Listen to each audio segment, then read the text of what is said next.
बहुत सारी लड़कियों का ये ख्याल होता है कि शादी की पहली रात सिर्फ और सिर्फ बहुत खूबसूरत से ब्राइडल लहंगे पे बेस्ड होती है या फिर फैंसी लॉन्जरे, जबकि हकीकत इससे बिल्कुल मुख्तलिफ है। वेडिंग नाइट पे बहुत सारी छोटी छोटी मिस्टेक्स ऐसी हो जाती हैं जिसकी वजह से हमारी पूरी नाइट और नेक्स्ट डे ख़राब हो जाता है। So let's start. सबसे पहले हम बात करेंगे शीट स्टेन्स के बारे में। बहुत सारी गर्ल्स ने मुझे इस बारे में स्पेसिफिकली कमेंट्स भी किए और मैसेजेस भी किए कि अगर वेडिंग नाइट पे शीट पे कोई स्टेन लग जाए तो हम क्या करें, उस वक्त ऐसा क्या किया जाए कि हम नेक्स्ट डे एम्बेरसमेंट से बच जाएं। तो उसके लिए आपके पास होनी चाहिए एक वाटरप्रूफ शीट। इस तरह की शीट्स बच्चों के लिए बहुत कॉमनली मार्केट में अवेलेबल होती हैं, क्योंकि छोटे बच्चे अक्सर रात को बेड वेट कर देते हैं। तो ऐसी शीट जिसके ऊपर की तरफ फैब्रिक हो और नीचे की तरफ प्लास्टिक हो, वो बहुत सही रहती है। इसका साइज़ भी बहुत छोटा होता है जो ईजिली आपके नाइट कैरी के अंदर आ जाएगा।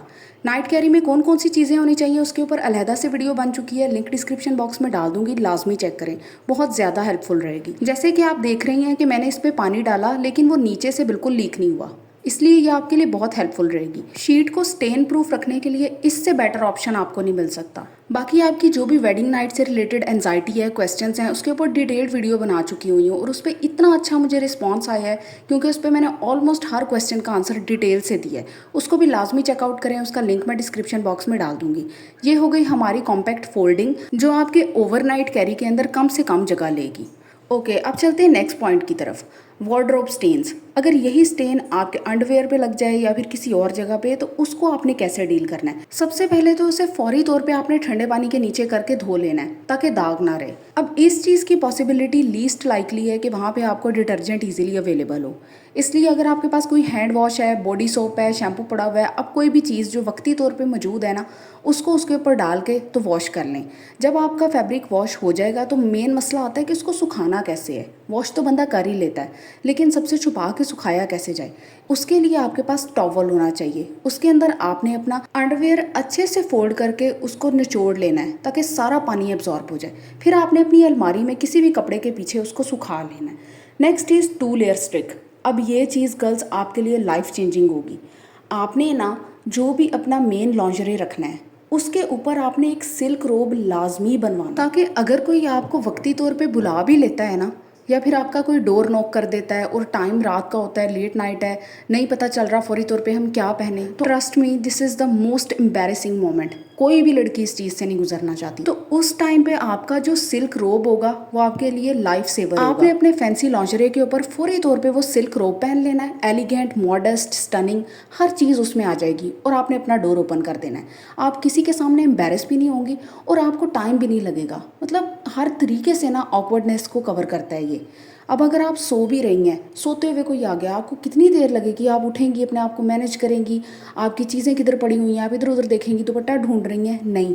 लेकिन यही अगर आपने वो अपने लॉन्जरे के ऊपर सिल्क रोब पहना हुआ है, आपको कोई टेंशन नहीं है, आपने बस चुप करके दरवाज़ा खोल देना है। और सेम चीज़ आपके लिए सुबह उठ के भी लाइफ सेवर है अगर अर्ली मॉर्निंग कोई डोर नॉक कर देता है। बहुत सारे लोग कहेंगे कि भाई ये चीज़ें तो इतनी पुरानी और दकियानूसी हो गई हैं, आप कौन सी बातें कर रही हैं। लेकिन हकीकत ये है कि पाकिस्तान के अंदर अभी भी मेजोरिटी घरों के अंदर इस चीज़ की ना तो अवेयरनेस है और ना ही वो ब्राइड के कंफर्ट को प्रेफर करते हैं। तो गर्ल्स, आपने अपने आप को एम्बैरेसमेंट और ऑकवर्डनेस से खुद ही बचाना है, तो इन चीज़ों का ख्याल लाजमी रखें। Next point is perfume layering. गर्मी और स्ट्रेस की वजह से at the end of the day आप जो मर्जी कर लो, आपके अंदर से पसीने की बू आना शुरू हो जाती है। उस चीज़ को कैसे टैकल करना है? अगर आप अपने फैंसी लॉन्जरे के ऊपर डायरेक्ट परफ्यूम स्प्रे करोगे ना, तो वो ख़राब हो जाएगा, उसके ऊपर स्टेन्स आ जाएंगे और बहुत बुरा लगेगा। आपको पता है ना, जब किसी चीज़ के ऊपर स्टेन्स लग गए और अलहदा से नज़र आना शुरू हो जाए तो वो कितना अजीब लगता है। उस चीज़ से बचने के लिए आपने सबसे पहले अपने ऊपर बॉडी लोशन लगा लेना है। आपने अपनी बॉडी को कवर करना है लोशन से। लोशन की एक अपनी फ्रेगरेंस होगी। अब ये जो लोशन है इसका मैं लिंक डिस्क्रिप्शन बॉक्स में डाल दूंगी, सईद गनी का लोशन है। उसके ऊपर आपने अपना परफ्यूम स्प्रे करना है, फिर आप अपना लॉन्जरे वेयर करें, आप सारी रात इजी और कंफर्टेबल रहेंगी। Next point is about wardrobe hygiene. Girls, अब सपोज करें कि ये लॉन्जरे सेट मैं अभी अभी बाज़ार से लेके आई हूँ, बल्कि आप बाज़ार से कोई भी चीज़ लेके आती हैं ना, आपने उसको हमेशा प्री वॉश करना है। आपने कभी भी उसे वॉश किए बगैर नहीं पहनना, चाहे वो जितने मर्जी पैकेट्स में हो, जितनी मर्जी प्रीमियम पैकिंग हो। आपको नहीं पता वो पैकिंग के टाइम किन किन हाथों से गुजरा है, किस किस तरह के एनवायरनमेंट से गुजरा है, वो चीज़ कितनी देर से वहाँ पड़ी हुई है। तो अगर मैं इसको बस पैकेट से निकाल के डायरेक्ट पहन लूँगी और वो भी अपनी वेडिंग नाइट पे, तो मेरी वो स्किन जिसको मैंने बहुत ज़्यादा पैम्पर किया हुआ है, उसकी केयर की हुई है, उसके ऊपर बाल भी नहीं है, वो बहुत ज़्यादा जर्म प्रोन है। मतलब उसको ज़रा से भी जर्म्स टच करेंगे ना तो वो इरिटेट हो जाएगी, उस पर रैशेज आ जाएंगे, रेडनेस स्टार्ट हो जाएगी, इचिंग स्टार्ट हो जाएगी और मेरा नेक्स्ट डे बिल्कुल ख़राब हो जाएगा। आपने ये काम नहीं करना। आपने अपने फैब्रिक को लेके आते ही पहले वॉश करना है। आपने बस ये नहीं है कि बहुत उसको एग्रेसिव वॉश करना है, टब के अंदर थोड़ा सा पानी डालें और कोई भी लाइट डिटर्जेंट डालें और हाथों से उसे वॉश करें। लॉन्जरी को कभी भी मशीन वॉश नहीं करते, उसका फैब्रिक बिल्कुल ख़राब हो जाता है क्योंकि मोस्टली वो लेसी होता है। Next thing is flattering colours. अब एक चीज़ बहुत ज़्यादा कॉमन है, बहुत सारे लोग ये करते हैं कि आपके पास ना बेसिक कलर्स के अंदर लॉन्जरी होना चाहिए। वो ठीक है, बात आपकी होना चाहिए। लाइट कलर ड्रेसेस के अंदर वाइट या फिर नूड में ले लें, डार्क कलर्स के नीचे आप ब्लैक ले लें, लेकिन ना आप एक ऐसा फ्लैटरिंग कलर ज़रूर रखें जो आपकी स्किन टोन पे सबसे ज़्यादा अच्छा लगे।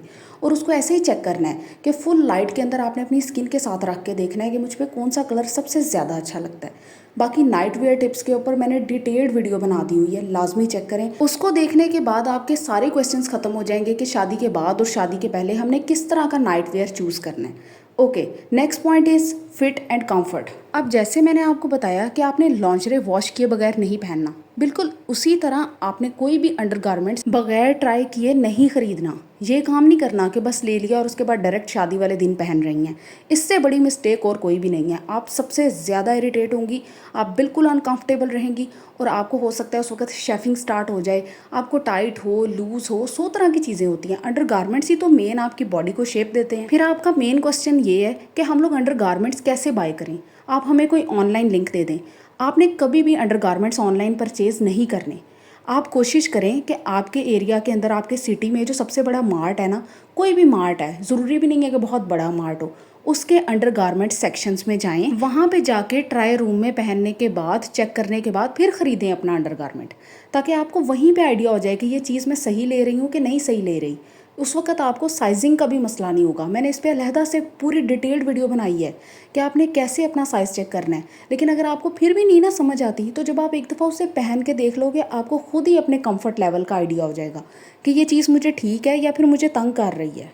और यही अगर आप नहीं करते, आप डायरेक्ट अपनी वेडिंग नाइट के ऊपर अपना न्यू अंडरगारमेंट वेयर कर लेते हो, तो फिर मैं आपको किसी चीज़ की गारंटी नहीं देती कि आपका दिन कैसा गुजरेगा। क्योंकि अगर वो आपको टाइट हुआ या लूज़ हुआ तो फिर आप इस चीज़ के ज़िम्मेदार खुद हो। Okay, next thing is periods nightmare. Girls, इस चीज़ को बिल्कुल लाइटली नहीं लेना। आपको पता है पीरियड्स कभी भी आ सकते हैं जब आपके पास स्ट्रेसफुल एनवायरनमेंट हो। और शादी का स्ट्रेस बहुत ज़्यादा होता है। आपने खाना भी नहीं सही से खाया होता, आपके हार्मोन्स भी डिस्टर्ब्ड होते हैं, आप 100 तरह की चीज़ों में होते हो, आपको आइडिया भी नहीं रहता। इसलिए आपने अपने पास पैंटी लाइनर्स लाजमी रखने हैं। इसके साथ पीरियड पैंटीज़ भी लें। वो हैवी फ्लो के लिए नहीं होती, लेकिन इस तरह के सडन लाइट फ्लो को बहुत अच्छे से मैनेज करती हैं, बिल्कुल लीक प्रूफ होती हैं। और वेट वाइप्स लाजमी रखें, क्योंकि सिचुएशन का आइडिया नहीं होता, हो सकता है कि सडनली वाटर अवेलेबल ना हो, तो आपके पास वेट वाइप्स होंगी ना तो आप इजीली मैनेज कर जाओगे। Last thing is dual wardrobe strategy. Girls, आप सब कितने कमेंट्स करती हैं ना कि हम शादी वाले लहंगे के नीचे किस तरह का ब्रा वेयर करें, तो आपने पैडेड ब्रा ही वेयर करना है, क्योंकि ये आपको ना शेप देता है। यही अगर आप non padded cotton bra wear कर लोगे तो फिर वो आपको बहुत ज़्यादा डी शेप कर देगा। तो इसलिए उसके लिए लाजमी पैडेड ब्रा लेके रखो। पर ये पैडेड ब्रा अगर आप रात को पहन लोगे फिर मसला है, आप सारी रात इरिटेट रहोगे, आपको नींद भी नहीं ठीक से आएगी। पैडेड ब्रा रात को नहीं पहनते। जिनको आदत हो जाती है उनके लिए भी मैं कह रही हूँ कि ये आपकी हेल्थ के लिए ठीक नहीं है। उसके लिए आपने स्पेसिफिकली अपने पास नॉन पैडेड वायरलेस ब्रा लेके रखना है। सॉफ्ट हो, कॉटन का हो, ताकि आप सुकून से सो सको। गर्ल्स, मैंने अपनी पूरी कोशिश की है कि इसके अंदर आपके मैक्सिमम क्वेरीज का आंसर दे दूँ। तो अगर आपको वीडियो पसंद आई हो तो चैनल को लाजमी सब्सक्राइब करें, अपनी फ्रेंड्स के साथ शेयर करें। जिन लोगों की शादी होने वाली है उनको तो लाजमी बताएं, ताकि वो किसी भी awkward, embarrassing, trouble causing situation से बच सके। वो सारी वीडियोस जिनका मैंने इस वीडियो के अंदर जिक्र किया, उनके लिंक्स मैंने डिस्क्रिप्शन बॉक्स में डाल दिए हैं, उनको लाजमी चेक करें। आपके लिए बहुत ज़्यादा हेल्पफुल। Thank you.